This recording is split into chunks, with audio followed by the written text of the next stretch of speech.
नमस्ते। मैं आपकी हिंदी प्रवक्ता आज एक नए विषय के साथ आपके सामने उपस्थित हूँ।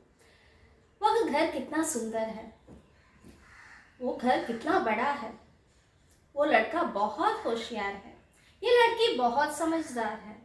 ऐसी बातें आपने हर कहीं पर हर किसी के मुंह से सुना होगा। तो इसके बारे में आज की क्लास में हम जानते हैं। ठीक है, तो ये जो है सुंदर, खूबसूरत, होशियार, समझदार, ऐसे बहुत सारे शब्दों को हमने सुना होगा। बहुत सारे गुणों के बारे में, बहुत सारे विषयों के बारे में हमने यहाँ पर नोटिस किया होगा। तो आखिर ये शब्द होते क्या है? हाँ, आपका अंदाजा बिल्कुल सही है। इसी को हम विशेषण कहते हैं। तो विशेषता बताने वाले शब्द विशेषण कहलाते हैं।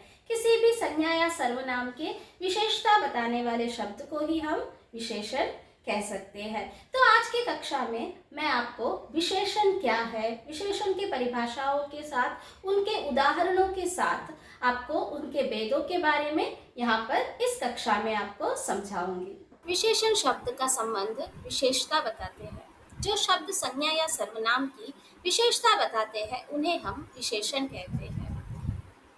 जैसे कि उदाहरण के लिए अच्छा लड़का, तीन पुस्तक, लाल कपड़ा, नई कलम, काली गाय आदि। यानी कि जो शब्द एक व्यक्ति, वस्तु, स्थान आदि के विशेषता को बताते हैं उन्हें हम विशेषण कह सकते हैं। वह एक सुंदर घर है। यहाँ पर सुंदर शब्द घर की विशेषता बता रहा है, इसलिए सुंदर एक विशेषण है। विशेषण के अलावा यहाँ पर कुछ और बातों को हमें समझने की आवश्यकता होती है, वो है विशेष और प्रविशेषण। तो विशेषण जो है एक शब्द का, यानी कि संज्ञा या सर्वनाम शब्द के विशेषता को बताने वाले शब्द को हम विशेषण कह सकते हैं। आगे देखते हैं हम विशेष का मतलब क्या है। यहाँ पर जिस संज्ञा या सर्वनाम की विशेषता विशेषण बताते हैं वह संज्ञा या सर्वनाम उस समय व्याकरण की भाषा में विशेष कहलाता है। अर्थात जिन संज्ञा या सर्वनाम शब्द की विशेषता बताई जाती है उसे हम विशेष कहते हैं। उदाहरण के लिए काला कुत्ता। इस वाक्य में काला जो है कुत्ते का विशेषण बताता है। तो यहाँ पर कुत्ता शब्द जो है विशेष है, यानी कि जिस व्यक्ति, वस्तु, स्थान, प्राण आदि के जो है विशेषता बताया जाता है उसे हम विशेषण कहते हैं, और जिसके बारे में बताया जाता है वही जो है विशेष कहलाता है। उसके अलावा हिंदी में कुछ विशेषण के भी विशेषण होते हैं, उन्हें ही हम प्रविशेषण कहते हैं। जैसे कि उदाहरण के लिए पहाड़ी बड़े साहसी होते हैं। इस वाक्य में साहसी विशेषण है और उसका भी विशेषण बड़े। तो यहाँ पर बड़े शब्द प्रविशेषण कहलाता है। आगे बढ़ते हुए देखते हैं विशेषण के भेद। विशेषण अलग अलग प्रकार की विशेषता बताने वाले शब्द है, इसी आधार पर उसके भेद किए गए हैं। विशेषण के मुख्यतः चार भेद है: गुणवाचक विशेषण, संख्यावाचक विशेषण, परिमाणवाचक विशेषण और अंतिम वाला सार्वनामिक विशेषण। सबसे पहले गुणवाचक विशेषण। जिन विशेषण शब्दों से हमें किसी संज्ञा शब्द के गुण, दोष, रंग, रूप, आकार, दशा, भाव इत्यादि का पता चले उसे हम गुणवाचक विशेषण कहते हैं। अगर सिंपल तरीके से कहेंगे तो इस तरह से कह सकते हैं कि शब्द जो किसी चीज के बारे में उसका हुलिया, गुण वगैरह बताने वाला जो शब्द होता है ना, उसे ही हम गुणवाचक विशेषण कहते हैं। गुणवाचक विशेषण के कुछ उदाहरण: काली घटा छाई है, शायद पानी बरसेगा। यहाँ पर काली शब्द रंग संबंधी विशेषण बता रहा है, इसीलिए यह गुणवाचक विशेषण है। गुणवाचक विशेषण में आगे देखते हैं, क्या लंबे व्यक्ति तेज भाग सकते हैं? अक्षय एक कुशल अभिनेता है। यहाँ हम लंबे और कुशल, इन दोनों वाक्य में हमें लंबे और कुशल शब्द जो है विशेषता है। यहाँ पर व्यक्ति जो है लंबा है कहकर पहले उदाहरण में बताया गया है, और उसी तरीके से अक्षय, जो एक अभिनेता का नाम है अक्षय, उस अक्षय के बारे में वो कुशल है कहकर उसके योग्यता संबंधी विशेषता यहाँ पर बताया गया है। इस तरह से ये दोनों जो है गुणवाचक विशेषण के उदाहरण है। गुणवाचक विशेषण को भी कई भागों में हम बांट सकते हैं, जैसे कि रंग के बारे में देखा जाए तो काला, पीला, हरा, उस तरह से। उसके आगे दशा, जैसे कि बलवान, धनवान, उस तरह के। आकार के बारे में कहें तो बड़ा, छोटा, चट्टा, चपटा, चौकोर आदि। और काल के बारे में कहें तो नया, पुराना, आधुनिक, समकालीन इत्यादि। स्थान बोधक ग्रामीण, पहाड़ी, शहरी, मैदानी। स्थान के बारे में कहेंगे तो स्थान बोधक देशी, विदेशी, ग्रामीण, शहरी, पहाड़ी आदि।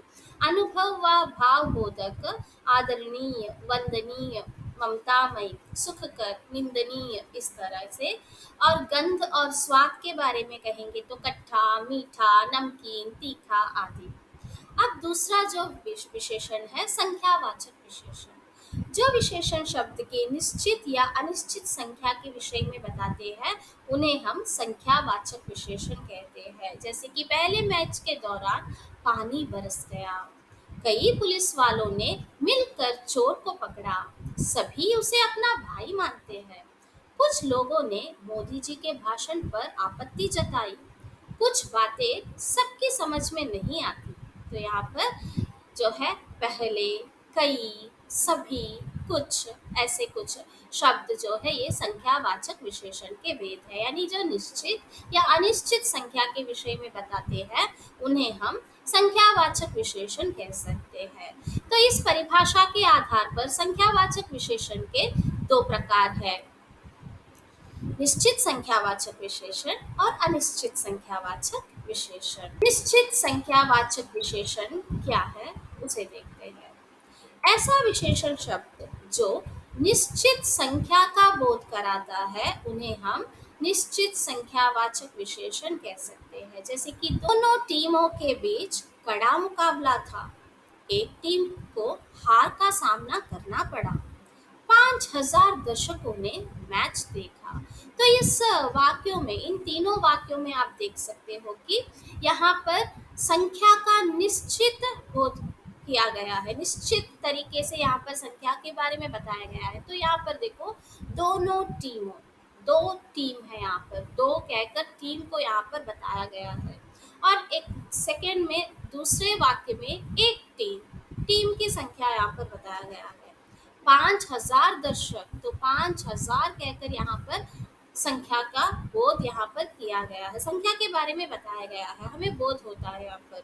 तो ऊपर दिए गए इन सभी उदाहरणों में निश्चित संख्या का पता चलता है, इसीलिए ये जो है निश्चित संख्यावाचक विशेषण है। आगे बढ़ते हुए देखते हैं अनिश्चित संख्यावाचक विशेषण। ऐसे विशेषण शब्द जो अनिश्चित संख्या, यानी कि ऐसे संख्या जो निश्चित रूप में नहीं होते हैं, उसे हम अनिश्चित संख्यावाचक विशेषण कह सकते हैं। संख्यावाचक में हमें निश्चित जानकारी पता नहीं होता है। उसका कुछ उदाहरण यहाँ पर देखे हैं।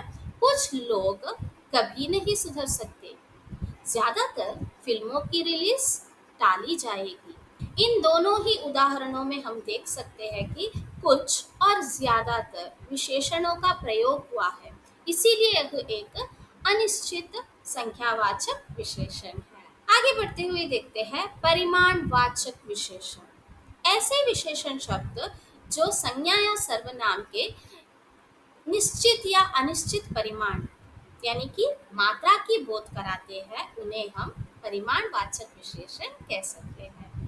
परिमाणवाचक विशेषण के उदाहरण, थोड़ा सा काम करके घर वापस आओ, 5 लीटर दूध दे दो, 4 किलोमीटर पैदल चलना नहीं रहेगा। तो यहाँ पर देख सकते हैं कि हम इन तीनों उदाहरणों में थोड़ा सा, 5 लीटर, 4 किलोमीटर, इसे मैंने रेखांकित भी किया है यहाँ पर। ये जो है मात्रा का बोध कराता है, मात्राओं के बारे में बताते हैं, यानी कि परिमाण के बारे में बताते हैं, इसीलिए ये जो है परिमाणवाचक विशेषण है। यहाँ पर भी हम देख सकते हैं कि परिभाषा जो है निश्चित या अनिश्चित मात्रा की बात कराते हैं, उन्हें हम परिमाणवाचक विशेषण कहते हैं। तो इस आधार पर इनके भी दो प्रकार हैं, निश्चित परिमाणवाचक विशेषण और अनिश्चित परिमाणवाचक विशेषण। निश्चित परिमाणवाचक विशेषण ऐसे विशेषण हैं जो निश्चित परिमाण या मात्रा का बोध कराते हैं, उन्हें हम निश्चित परिमाणवाचक विशेषण कह सकते हैं, जैसे कि 2 लीटर, 4 मीटर, 100 गज आदि। अनिश्चित परिमाणवाचक विशेषण ऐसे विशेषण जो अनिश्चित अपरिमाण या मात्रा का बोध कराते हैं, उन्हें हम अनिश्चित परिमाणवाचक विशेषण कह सकते हैं। जैसे कि उदाहरण के लिए कुछ फल खा लो, थोड़ा जल पी लो। यहाँ पर हम देख सकते हैं कि कुछ, थोड़ा, तो ये जो है अनिश्चितता का एक तरह से निश्चित तरीके की जानकारी यहाँ पर हमें नहीं मिलती है, तो इसीलिए यह अनिश्चित परिमाणवाचक विशेषण है।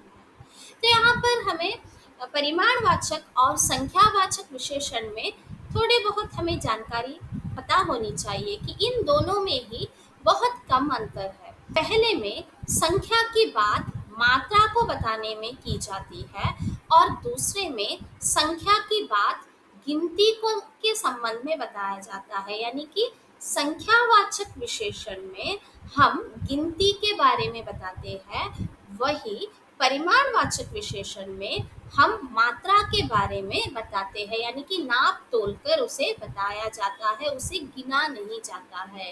अगर उदाहरण के तौर पर मैं बता दूंगी तो ये जो है संख्यावाचक और परिमाणवाचक के बारे में अगर मैं उदाहरण बताऊंगी तो उदाहरण के लिए कुछ पैसे मुझे दे दो, कुछ पैसे, तो ये अनिश्चितता का बोध यहाँ पर कराता है, लेकिन पैसों को हम काउंट कर सकते हैं, गिनती हम कर सकते हैं। वही थोड़ा पानी पिला दो, पानी हम गिन नहीं सकते, उसे हम मात्राओं में नापते हैं, तो एक तरह से लीटर, मीटर उस तरह से हम कर सकते हैं, लेकिन उन्हें गिन नहीं सकते, तो यही इसमें थोड़ा सा अंतर है। आगे बढ़ते हुए देखते हैं सार्वनामिक विशेषण, जिसे हम संकेतवाचक भी कहते हैं। सर्वनाम शब्द जब संज्ञा के साथ आते हैं तो वे सर्वनाम ना होकर सार्वनामिक विशेषण कहलाते हैं। जैसे कि उदाहरण के लिए मेरा भाई, उसकी बहन, मेरा घर, सबकी सरकार। सार्वनामिक विशेषणों को संकेतवाचक विशेषण भी कहा जाता है, क्योंकि यह किसी संज्ञा की तरफ संकेत करता है। जैसे कि उदाहरण मेरा भाई, मेरा सर्वनाम है, भाई जो है संज्ञा शब्द है, तो ये जो है संज्ञा की तरफ संकेत कर रहा है, तो इसीलिए इसे संकेतवाचक विशेषण भी कहा जाता है। इस प्रकार ये विशेषण जो है व्याकरण में एक महत्वपूर्ण पात्र अदा करता है, यानी कि जो विशेषता को बताने वाला जो बहुत ही मुख्य काम है वो यहाँ पर विशेषण करता है। हिंदी व्याकरण में विशेषण का बहुत बड़ा महत्व है। इतना कहकर मैं यहाँ पर अपने वक्तव्य को पूरा कर रही हूँ। अगर इसका नोट्स चाहिए तो आप मुझे कांटेक्ट कर सकते हो, या जो मैं लिंक आपको देती हूँ उस लिंक में जाकर इस नोट्स को आप हासिल भी कर सकते हो। इतना कहकर मैं अपने वक्तव्य को यहीं पर ख़त्म करना चाहती हूँ। धन्यवाद।